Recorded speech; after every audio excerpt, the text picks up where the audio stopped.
Hello students, welcome to virtual class 3 of chapter Natural Resources and their management.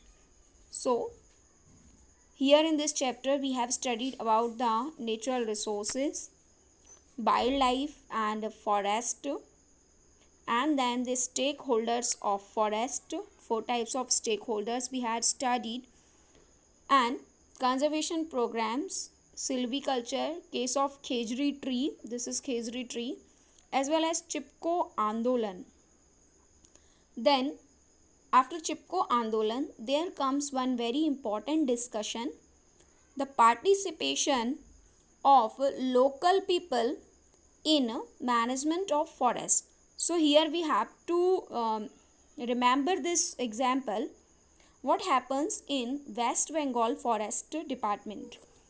In 1972, the West Bengal Forest Department formulated novel scheme to revive the degraded sal forest. Sal forests are found in West Bengal, and in Midnapur district, the government decided to conserve the forest. So there one officer, Mr. A.K. Banerjee, he just involved the villagers of the area around the forest in the protection. What he did is he asked local people to impart the conservation program, and in return these people were given the employment in silviculture program, and these people were allowed to collect the firewood and 25% of final harvest produce.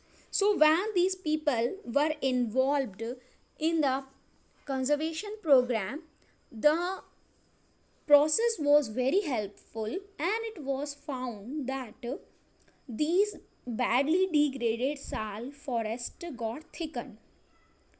Then this proved that this happened this happening proved that the involvement of local people in the protection program is very helpful. Then government is introducing other kinds of conservation programs also. Here we have studied the conservation of forest. Now we will study the conservation of wildlife. So wildlife, we know the plants and animals, especially the animals found in the forest. One very important thing we know कि animals are being hunted at a large scale, which is called poaching. This poaching of animals residing in the forest by man is a serious threat to the survival of many animals and birds. So first of all, this poaching should be banned, because if one animal is being hunted, so that animal is destroying the ecological balance. We can understand it by one example. Suppose if deer is being hunted, then what will happen? There will be no food available for the tiger. So in this way, it is destroying the whole food chain. So all kinds of animals are keeping their importance, so they all must be preserved. So that is the why we should conserve the biodiversity.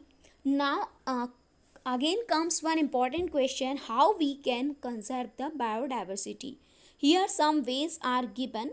Point number 1 is law should be made to impose a total ban on poaching. Then second one is maintenance of wildlife in protected areas. This is very important point. If we are protecting the we are protecting the wildlife, wild animals in forest only, that will be very helpful. So first of all, we should protect the forest, means the natural habitat of the animals. Then we should try to protect the animals. Here their natural environment is keeping more importance. Then government has declared some of the forest areas such as national park, sanctuaries, biosphere reserve. These are the protected areas or declared reserved areas for the animals. Number one, as we can see here, national park. So national parks are the area where cultivation, grazing, hunting are not allowed. These areas, national parks, are specially protected areas for plants and animals only. Then next comes the sanctuaries. Sanctuaries are protected areas where hunting is not allowed but other activities are allowed. So in these sanctuaries, other activities will be allowed but only hunting is prevented. Then comes the biosphere reserve. Biosphere reserve,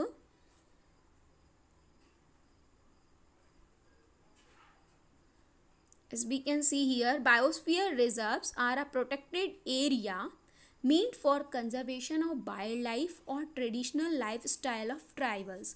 So here biosphere, in the biosphere we have to remember tribals are also included, because tribals are those people which are living in the forest only in with their traditional lifestyle, and these people are very helpful to protect the forest.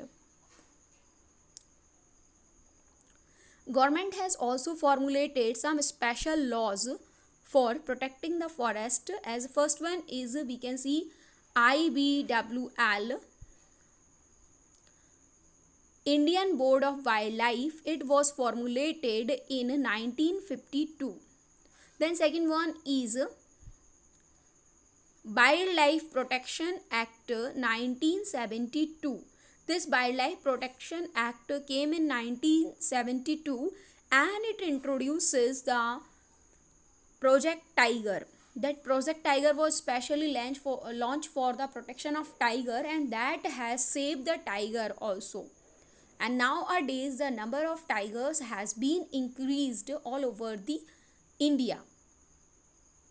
Then third one is MAB, Man and Biosphere Program cites.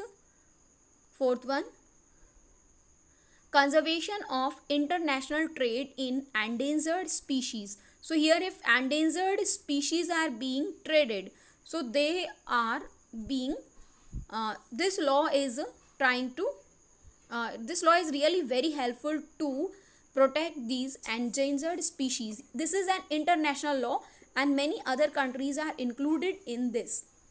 So this is about the conservation of wildlife. In next class we will study the natural resources and their management.